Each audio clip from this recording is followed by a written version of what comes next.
నమస్తే అండి, welcome back to our channel journey with Sai all tips. ఇంకా ఈరోజు వీడియోలో చూడబోయేది ఏంటి అని అంటే అండి, ఈరోజు 17వ తారీఖు అమావాస్య అండి. అమావాస్యతో పాటు గ్రహణం కూడా మనకి వచ్చింది, సూర్యగ్రహణం.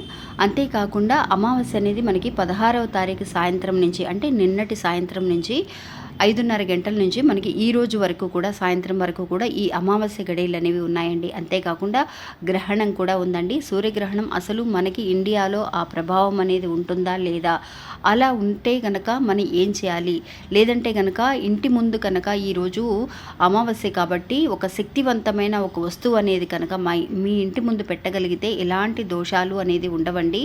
మీరు ఎప్పుడు కూడా మీ పెద్దవాళ్ళ ఆశీస్సులు అనేది పిల్లలకి ఉండాలని ఎదురు చూస్తూ ఉంటారు. వాళ్ళ ఆశీర్వాదం ఉంటే కనుక నిజంగా పిల్లలకి ఎలాంటి దోషాలు లేకుండా చిరకాలము కూడా చక్కగా ఆయుష్ ఆరోగ్యాలతో బాగుంటారండి. అందువల్ల అలాంటి ఒక శక్తివంతమైన విషయం ఏంటి అనేది ఈరోజు తెలుసుకుందాం. ఇంకా వీడియోలోకి వెళ్ళడానికి ముందుగా మన ఛానల్ని ఎవరైతే కనుక కొత్తగా చూస్తున్నారో వాళ్ళు ప్లీజ్ సబ్స్క్రైబ్ చేసుకోండి ఫ్రెండ్స్. మీకు వీడియో నచ్చితే కనుక ఒక చిన్న లైక్ చేసి మీ ఫ్రెండ్స్కి కూడా షేర్ చేయండి. మీరు ఇంతవరకు కూడా ఎంతోమంది దగ్గర జ్యోతిష్యం చెప్పించుకొని అలసిపోయి ఉంటారు, కానీ నేను ఒక గురువు గారి గురించి తెలియజేస్తానండి. ఈ గురువుగారండి ఆదికొండ దేవత పూజారి సుబ్రహ్మణ్యరాజు గారు. ఈయన ఫోన్ నంబర్ 9347293375. మాకు జీవితంలో ఎన్నో మార్పులను తీసుకొచ్చారండి ఈయన. అందువల్లే మీ అందరికీ కూడా తెలియజేస్తున్నాను. ఈ గురువు గారు చెప్పింది చెప్పినట్టుగా జరుగుతుందండి. అది కూడా కొన్ని రోజులలోనే. అంటే భార్యాభర్తల మధ్య గొడవలు, విదేశీ ప్రయాణం ఆలస్యం అవడం, ప్రేమ, పెళ్లి, సంతానం లేకపోవడం, కోర్టు సమస్యలు, గృహము మరియు కుటుంబ సమస్యలు, ధనం అనేది చేతిలో నిలబడకపోవడం, నమ్మిన వ్యక్తి మోసం చేయటం, స్త్రీలకు పురుషులకు సంబంధించిన గుప్త సమస్యలు ఎటువంటివైనా సరే కొద్ది రోజులలోనే పరిష్కరిస్తున్నారండి. అది కూడా ఒక ఫోన్ కాల్ ద్వారా. మీరు ఒకసారి ఆయనకి కాల్ చేసి చూడండి. ఇంకా వీడియోలోకి వెళ్దామండి. ఈరోజు మనకి అంటే 17వ తారీఖు మనకి అమావాస్య అండి. అమావాస్య ప్లస్ సూర్యగ్రహణం కూడా. అమావాస్య అంటేనే మనందరికీ తెలుసండి, మన పెద్దవాళ్ళ ఆశీస్సుల కోసం పెద్దవాళ్ళని గుర్తుంచుకొని మనకి నెల నెలా వచ్చే అమావాస్య అండి ఇది. ఇలాంటి అమావాస్య రోజున మనం తిథులు దర్పణలు ఇస్తూ ఉంటారు. అలాగే మీరు ఈరోజు ఉదయాన్నే చేసి ఉంటారని అనుకుంటున్నాను. ఎవరైనా గనక చేయడానికి ఇంకా కుదరలేదు, ఒకవేళ మర్చిపోయాము అని అనుకున్న వాళ్ళు ఎవరైనా ఉంటే కనుక కనీసం అండి ఇప్పుడు నేను చెప్పే విధంగా ఈ చిన్న పరిహారాన్ని అన్నా చేయండి. ఎందువల్లనంటే వాళ్ళు చనిపోయిన వాళ్ళండి, మన పెద్దవాళ్ళు ఎవరైతే ఉన్నారో వాళ్ళు మనల్ని వెతుక్కుంటూ మన ఇంటి దగ్గరికి రావడం అనేది జరుగుతుందంటండి. వాళ్ళు వచ్చినప్పుడు వాళ్ళని ఆహ్వానించినట్టుగా వాళ్ళకి వాళ్ళ దాహాన్ని ఆకలిని తీర్చే విధంగా మనం వాళ్ళకి ఏదైనా సరే ఇంట్లో వంట చేసినప్పుడు అది కాకి రూపంలో మనకి వస్తూ ఉంటారు అనేది మన పెద్దలు చెబుతూ ఉంటారు. అందువల్ల వంట చేసినప్పుడు ఒక ముద్ద కాకి అన్నం తీసి పెట్టడం కానీ, లేదంటే కనుక మన ఇంటి గుమ్మం ముందు ఒక గ్లాస్తో వాటర్ అనేది పెట్టండి ఫ్రెండ్స్. ఇప్పుడు అక్క నేను ఉదయాన్నే పెట్టడం మర్చిపోయాను అక్క, నేను ఇంతకుముందు వీడియోలో కూడా తెలియచేశానండి. ఒకవేళ అలా మర్చిపోయిన వాళ్ళు ఎవరైనా ఉంటే కనుక ఇప్పుడైనా సరే పెట్టండి. ఈ రోజు అంతా కూడా మనకి అమావాస్య గడియలు ఉన్నట్టేనండి. అంటే సాయంత్రం 5:30 గంటల వరకు ఉన్నా కూడా ఈరోజు అంతా కూడా, అంటే సూర్యోదయం తర్వాత ఎప్పుడైతే కనుక ఈ గడియలు అనేవి ఉంటాయో ఆ రోజంతా కూడా మన అమావాస్యగానే పరిగణించవచ్చు.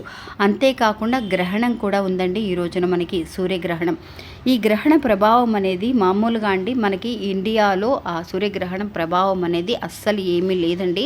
ప్రభావం అనేది ఏమీ లేదు. అయినా సరే చాలామంది గ్రహణం ఉంది కదా అని కొంతమంది భయపడుతూ ఉంటారు. ముఖ్యంగా అండి ఎవరైతే కనుక ప్రెగ్నెంట్ లేడీస్ ఎవరైతే ఉన్నారో, అంటే కడుపుతో ఉన్న వాళ్ళు ఎవరైతే ఉన్నారో వాళ్ళు మాత్రం కొంచెం జాగ్రత్తగా, వాళ్ళ నమ్మకాన్ని బట్టి ఇంట్లో మనం ఎలాంటి ప్రభావం లేదు గ్రహణం వల్ల అని అనుకున్నా కూడా కొంతమంది పెద్దవాళ్ళు చెబుతూ ఉంటారు ఈరోజు గ్రహణం ఉంది.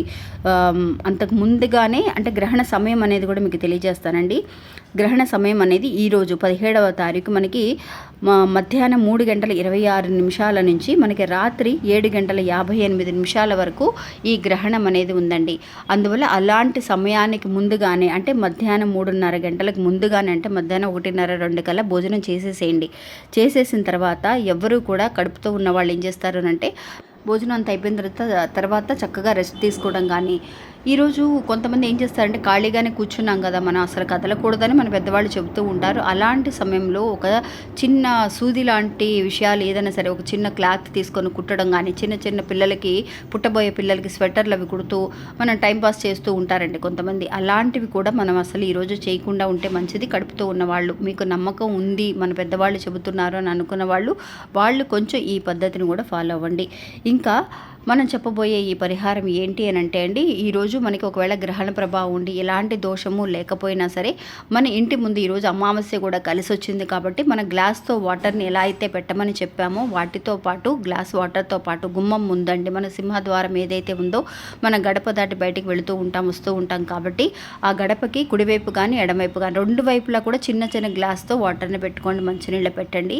పెద్దవాళ్ళు వచ్చి వాళ్ళ దాహాన్ని తీర్చుకొని చక్కగా వాళ్ళు ఆశీర్వదించి వెళ్తారు అనేది ఆనవాయితీ అండి. అలా చేసిన తర్వాత మీరు ఒక చిన్న దీపారాధన అంటే దీపాన్ని ఒక మట్టి ప్రమిదని మీరు కుడి చేతి వైపు మీ గుమ్మానికి బయట నుంచి మీరు బయట నిలబడినప్పుడు మీకు కుడివైపు ఎటువైపు అయితే వస్తుందో అటువైపు దీపాన్ని పెట్టండి. ఆ గ్లాస్ వాటర్తో పాటు ఆ వాటర్ని పెట్టిన వాటర్ని ఈ రోజంతా కూడా అలాగే ఉంచేసేయండి. అలాగే ఇప్పుడు ఈ వీడియో చూస్తున్నారనుకోండి, మీరు సాయంత్రం లోపైనా సరే దీపాన్ని ఒక చిన్న దీపాన్ని గుమ్మం ముందు పెట్టడం అనేది చాలా మంచిదండి. ఎందువల్లనంటే ఎలాంటి ఒక అమావాస్య రోజు అండి నిజంగా ఎంతోమంది పెద్ద పెద్ద షాపులకి కానీ గుమ్మడికాయ దిష్టి తీయటం కానీ కల్లుపుతో దిష్టి తీయడం కానీ ఇలాంటివి చేస్తూ ఉంటారు.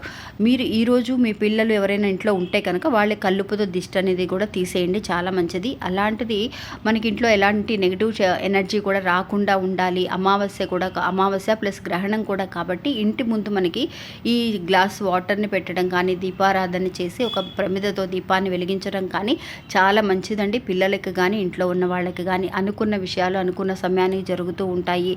ఎలాంటి ఒక నెగిటివ్ ఎనర్జీ అనేది ఇంట్లోకి రాకుండా ఎవరికి ఎలాంటి ప్రాబ్లమ్స్ లేకుండా ఉండాలి అని అంటే ఈ చిన్న పరిహారం చేయండి ఫ్రెండ్స్.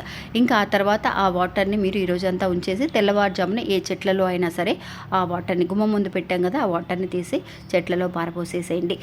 ఇంకా ఇది అండి ఈరోజు మన వీడియో. ఈ వీడియో కూడా మీ అందరికీ ఎంతో ఉపయోగపడుతుందని అనుకుంటున్నాను. నచ్చితే కనుక ఒక చిన్న లైక్ చేసి సపోర్ట్ చేయండి. నమస్తే.